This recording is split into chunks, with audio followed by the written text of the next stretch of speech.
I was 15 when the world cracked open. My dad, Carlos, wasn't always a monster, but after Mom died, something in him twisted.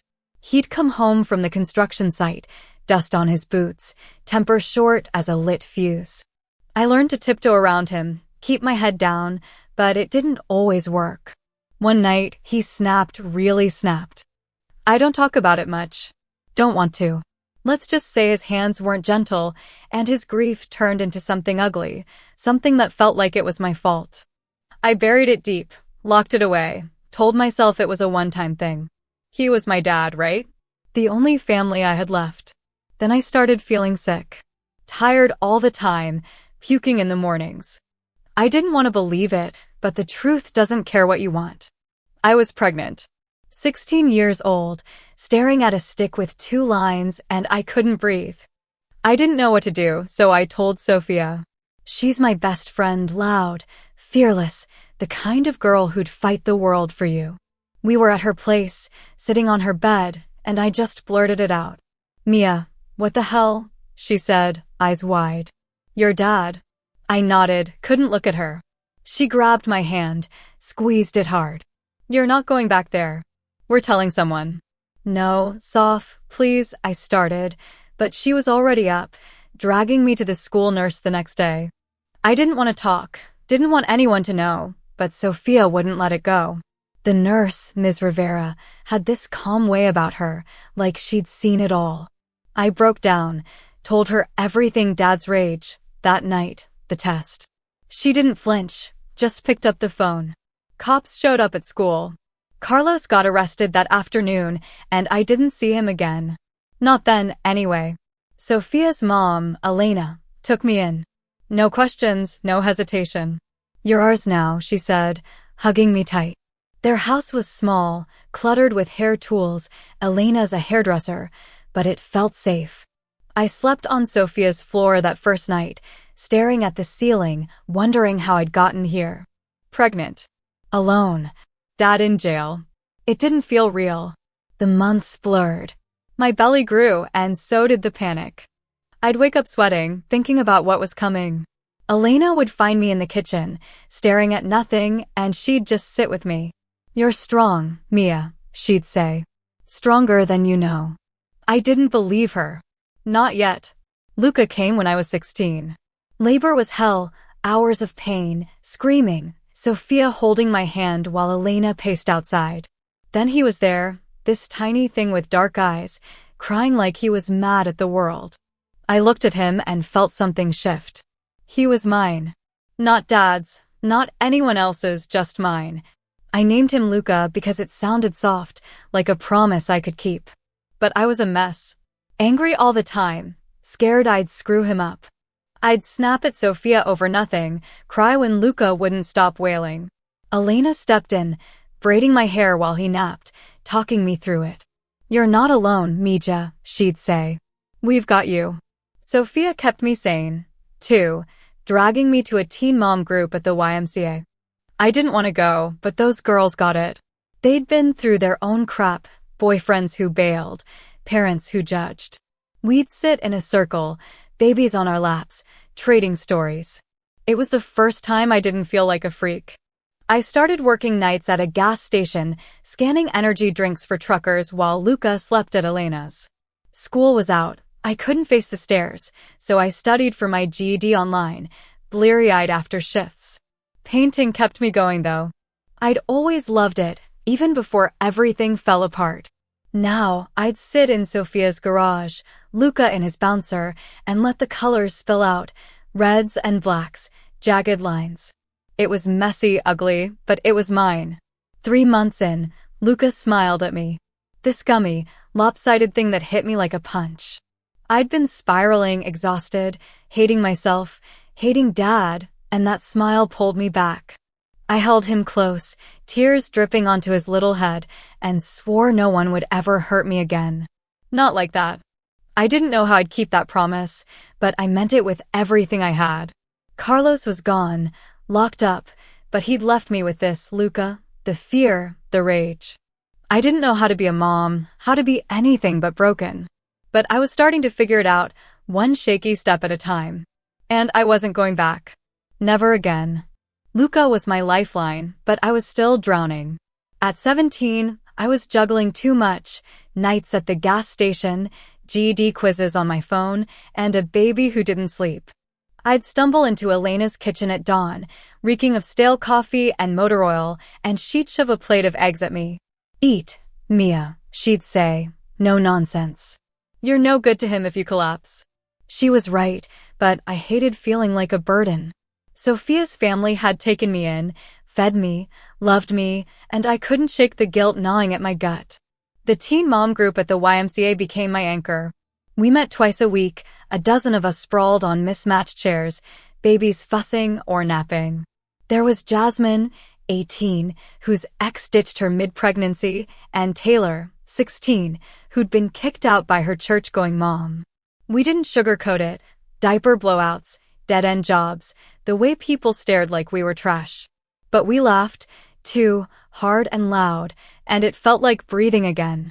"You're tougher than you think," Jasmine told me once, bouncing her son on her knee. "Look at what you've already survived." "Yeah, well, I don't feel tough," I shot back. "I feel like I'm failing him every damn day." She smirked. "Welcome to the club." Painting kept me sane. Sophia's garage was my escape, canvas propped on a rickety table, Luca gurgling in his bouncer. I'd mix colors late into the night, letting the brush say what I couldn't. Dark swirls, sharp edges, my dad's fists, my mom's absence, the weight of Luca in my arms. People at the gas station started noticing my doodles on napkins during slow shifts. One guy, a regular with a scruffy beard, bought one for $5. "You've got something, kid," he said. I stuffed the cash in my pocket, heart pounding. Maybe I wasn't just a screw-up. Luca hit 6 months, and I started noticing things. The way he'd grab my finger, the little coups he'd make when I sang off key. He was growing fast, and it scared me. I wasn't ready for this: diapers, teething, the constant what-ifs. What if I couldn't pay rent? What if he got sick? What if I turned into Carlos? That last one kept me up nights, staring at the ceiling while Sophia snored beside me. Elena saw it. She'd catch me zoning out, hands trembling, and sit me down. "You're not him, Mia," she said one afternoon, braiding my hair tight. "You're building something. For you, for Luca." "I don't know how," I mumbled. "You're doing it already."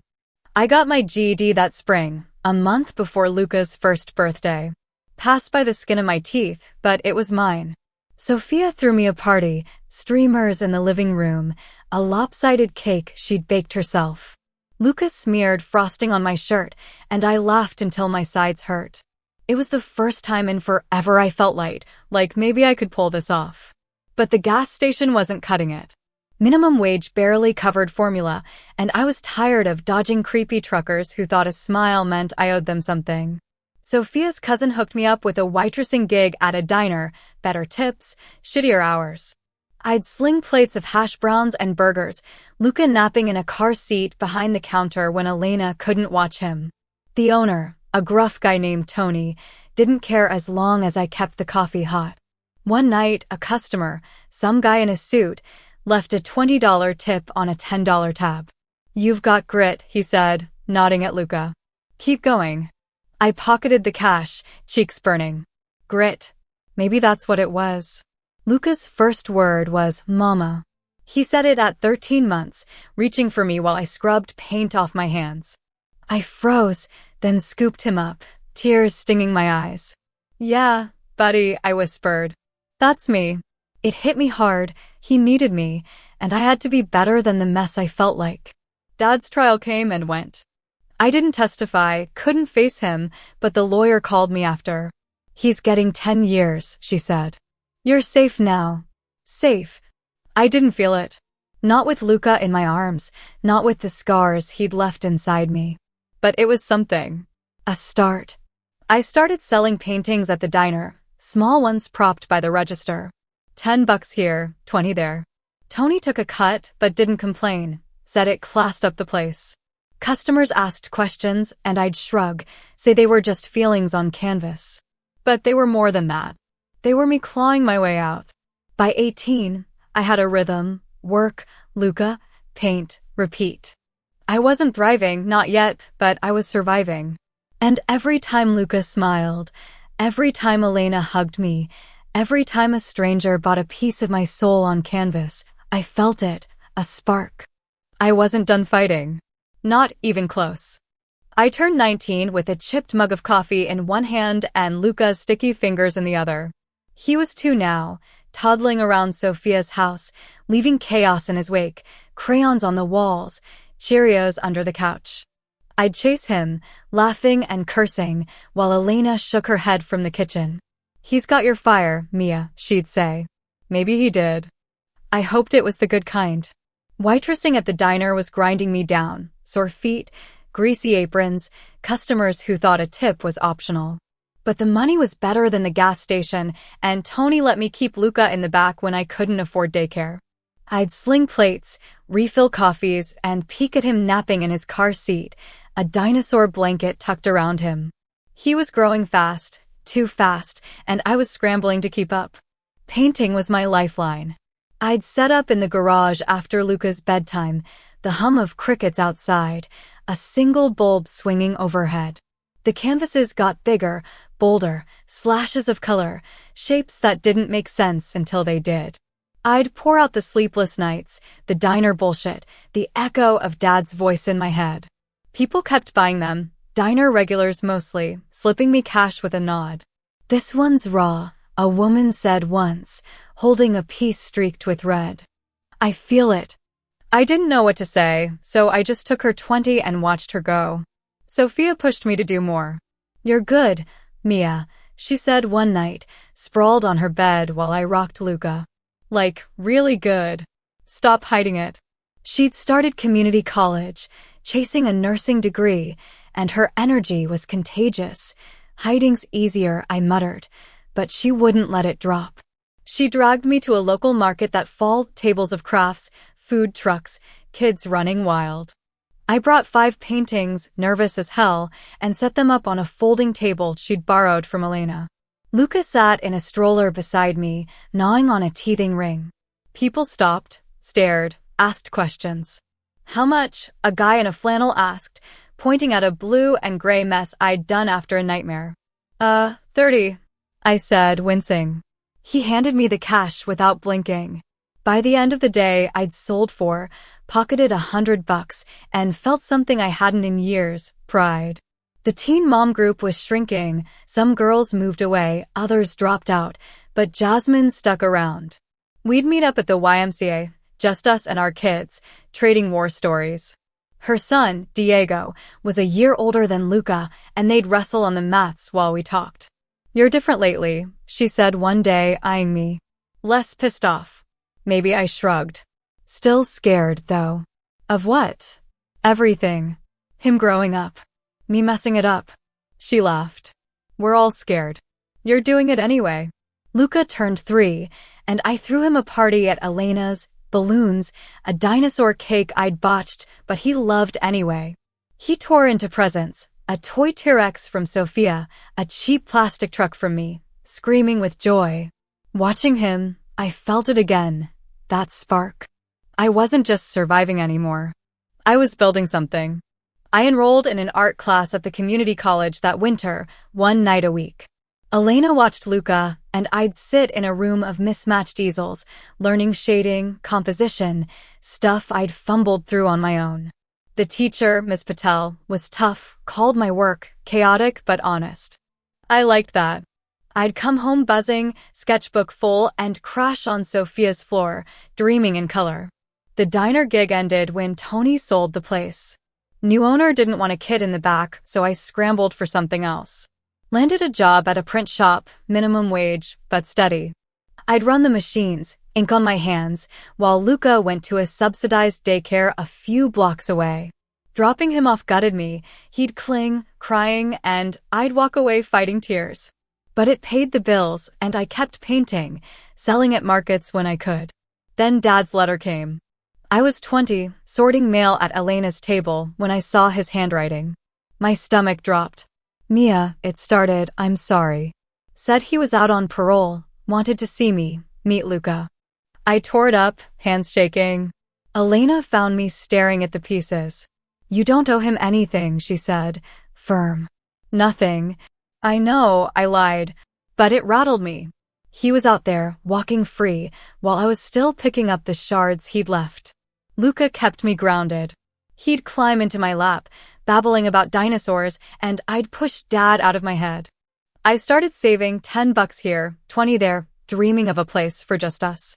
No more crashing with Sophia's family, no more guilt.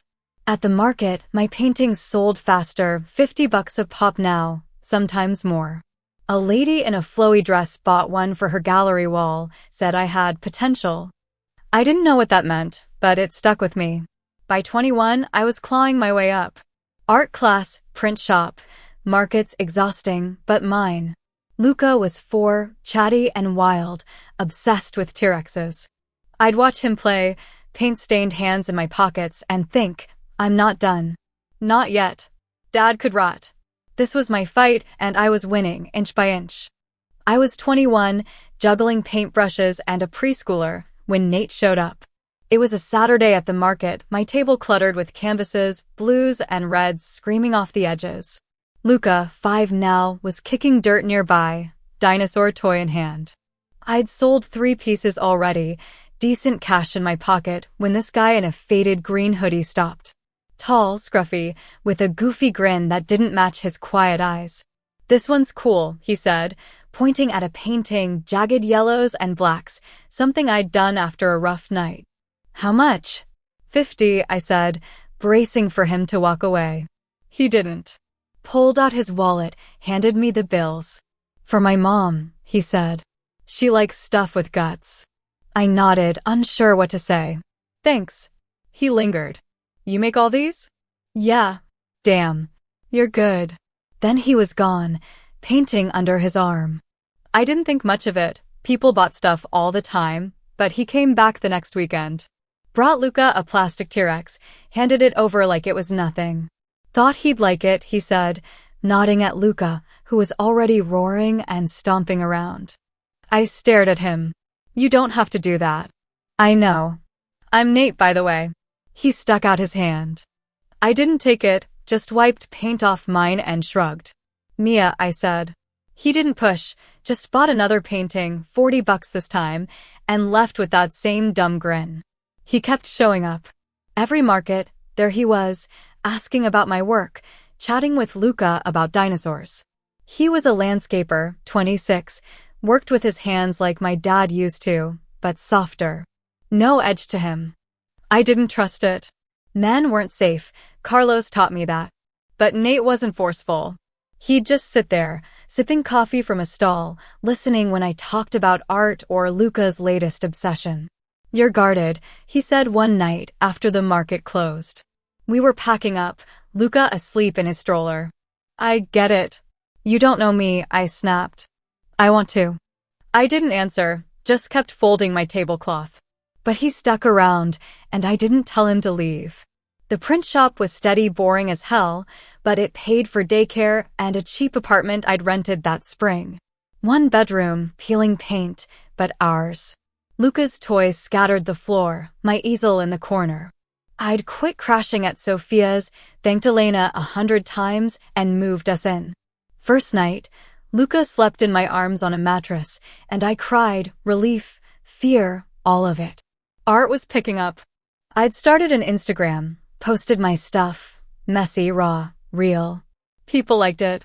Orders trickled in $50, 80, once 100 for a custom piece. Community college art classes kept me sharp. Ms. Patel pushed me hard, said I could go pro if I stopped doubting myself. I didn't believe her, but I kept going. Nate started texting. Little things, pictures of gardens he'd built, dumb jokes. Why'd the T-Rex quit the circus? He sent once. Bad at juggling. Luca laughed when I read it aloud, and I couldn't help smiling. He'd drop by the apartment sometimes, bringing takeout or a toy for Luca. I'd let him in, cautious, watching for cracks in his nice guy act.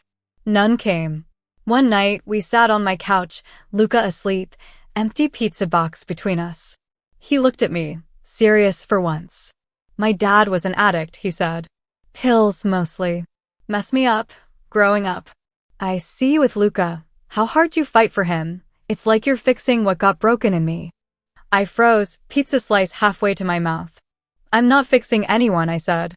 I'm just trying not to fall apart. You're doing more than that. His voice was steady, and it hit me. He wasn't lying. I saw myself in him, the way he talked about his dad. The hurt, the push to be better. I didn't say anything, just looked at him, and he didn't look away. After that, I stopped pushing him off. He'd come over, play with Luca, sit with me while I painted. One night, he kissed me, soft, slow, like he was asking permission. I kissed him back, heart hammering, but I didn't pull away. It wasn't love, not yet, but it was something. A crack in the wall I'd built. Dad sent another letter. Found my new address somehow. I've changed, he wrote. Let me see my grandson. I burned it in the sink, watched the ashes curl. Changed or not, he didn't get to waltz back in. Luca was mine, not his redemption story. By 22, I was balancing it all, art, Luca, Nate. Orders rolled in, enough to cut my print shop hours. Luca started kindergarten, came home with dinosaur drawings and a grin that melted me. Nate stuck around, steady as hell, and I started letting him in, piece by piece. I wasn't whole yet, but I was opening up, and it didn't feel like losing. It felt like a start. I was 23, and life was a tightrope. Luca was 6, all skinny legs and dinosaur facts, starting first grade with a backpack bigger than him. I'd quit the print shop, gone full-time with art, online orders, market sales, even a few pieces in a local coffee shop. It wasn't big money, but it was mine, and it kept us in our little apartment. Nate was around more, sleeping over half the time, his work boots by the door. I liked it, him being there, but I still kept one eye open, waiting for the catch. He'd cook sometimes, sloppy tacos or burnt grilled cheese, and Luca would giggle through bites. Poppy, you suck at this, he'd say, and Nate would laugh, ruffling his hair. That word, Poppy, slipped out one day, natural as breathing, and I didn't correct it. Neither did Nate. We hadn't talked about it, but it hung there, heavy and warm. Art was my oxygen. I'd paint late, Luca asleep, Nate sprawled on the couch with a beer. My Instagram had a couple thousand followers now, people demanding for commissions, saying my stuff hit them hard. Miss Patel got me into a community college showcase, and I sold a big piece, $100, most I'd ever made. You're finding your voice, she said. I didn't know what that meant, but I felt it, brush in hand, turning pain into something sharp and alive. Then Dad showed up. Not a letter this time, him, in the flesh, at my door. I was 24, unloading groceries, Luca chattering about pterodactyls when I saw him. Older, grayer, but those eyes hard, like they'd always been. My stomach twisted. Mia, he said, hands in his pockets. I just want to talk. I stepped in front of Luca, shoved him behind me. Get out. I'm clean now. I did my time. I want to know him. His voice was low, pleading, but it didn't matter. I saw the fists, the rage, the night he broke me. You don't get to know him, I said, loud enough the neighbor's dog barked. You don't get anything. Mia, please. Leave or I call the cops. My phone was already in my hand, thumb on the screen. He stared, jaw tight, then turned and walked off. I slammed the door, locked it, slid to the floor. Luca peeked out, confused. Who's that, Mama? Nobody, I said, pulling him close. Nobody important. Nate got home an hour later, found me shaking with a brush in my hand, painting black over a half-finished canvas. I told him, short, sharp, no tears. He didn't say much, just sat with me, hand on my knee. He comes back, I'm here, he said. That was it. No promises, no drama, just there. It was enough. I started a graphic design course online that fall, cheap, self-paced, something to back up the art.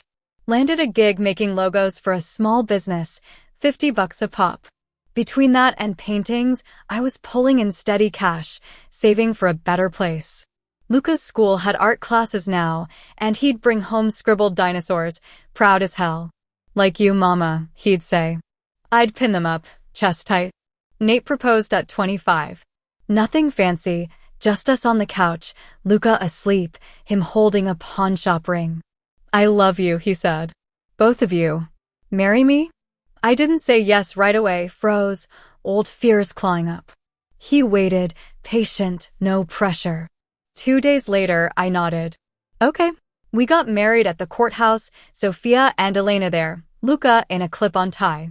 Quiet, simple, ours. We moved into a fixer-upper that summer, a squat house with a yard, cracked walls, room for Luca to run. Nate patched the roof. I painted murals, dinosaurs for Luca, abstracts for me.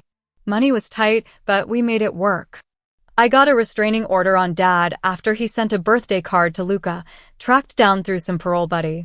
Stay away, I wrote back, and the court backed me up. He didn't push again, not yet. By 26, I was a graphic designer with a small name online, logos, prints, the occasional mural gig. Luca called Nate Poppy full-time now, and I didn't flinch anymore. Dad was a ghost, locked out by law and my own steel. I'd stand in our yard, watching Luca chase Nate with a water gun and feel it roots, digging in. I wasn't just holding on. I was standing tall, claiming what I'd built. And no one, not Dad, not the past, was taking it from me. I hit 27 with paint under my nails and a life I'd carved out of nothing. Luca was 11, lanky and loud, obsessed with dinosaurs still, but adding soccer to the mix, kicking a ball around our yard until the grass was patchy. Nate and I had the fixer-upper humming, leaky pipes fixed, walls bright with my murals. I was a graphic designer now, full-time, with clients online who paid decent, logos, posters, stuff that kept the lights on. My art still sold, to markets, Instagram, even a small gallery downtown that took 2 pieces. I wasn't rich, but I wasn't scraping anymore. Luca called Nate Poppy like it was his name, and it fit. They'd wrestle in the living room, laughing, or build stuff, birdhouses, a wobbly fort in the yard. Nate was steady, always had been, goofy grin, quiet hands, no temper to dodge. We'd been married 3 years, courthouse vows holding strong. I'd catch him looking at me sometimes, like I was a puzzle he'd figured out, and I'd feel it. Safe. Not a word I'd known growing up. Dad tried again that spring. A phone call this time, new number, voice rough. Mia, I'm sick, he said. Liver's shot. I just want to see you, see the boy. I gripped the phone, standing in my kitchen, Luca's homework scattered on the table. You don't get that, I said, flat. You lost us. I'm your father. No. You're a guy who hurt me. That's it. I hung up, blocked the number, told Nate later. He nodded, pulled me close. You did right, he said. That was the end of it. Dad could die alone, I didn't owe him my peace. Work picked up. A local brewery hired me for a mural, biggest gig yet, $500. I painted it over a weekend, Luca and Nate hauling my ladders, a snarling T-Rex in neon green across their wall. Badass, the owner said, handing me the check. My online following grew, 10,000 now, people buying prints, commissioning stuff. I'd work nights, Luca asleep, Nate snoring, turning sketches into cash. Miss Patel's voice stuck with me. You've got a voice. Maybe I did. Luca's birthday rolled around, 11, a whole preteen with opinions. We threw a party in the yard. Friends from school, Sophia and Elena, a dino cake Nate and Luca built together, lopsided but perfect. I watched them, frosting on their hands, laughing, and my chest ached. Not pain, something fuller. I'd made this. Me, the girl who'd been broken at 15, pregnant and scared. I'd fought for every inch, and here it was, a family, a home, a life. Sophia pulled me aside, beer in hand. You're a badass, you know that, she said. She was a nurse now, engaged, still my rock. Look at all this. Couldn't have done it without you, I said, meaning it. Bullshit. You did the hard part. Elena hugged me later, braiding my hair like old times. Proud of you, Mija, she whispered. I hugged her back, throat tight. That night, after the candles were blown out and Luca crashed with his new soccer ball, I sat on the porch with Nate. Stars were out, air-warm Phoenix spring, dry and alive. He took my hand, thumb brushing my knuckles. "You okay?" he asked. "Yeah," I said, and I meant it. "Really okay."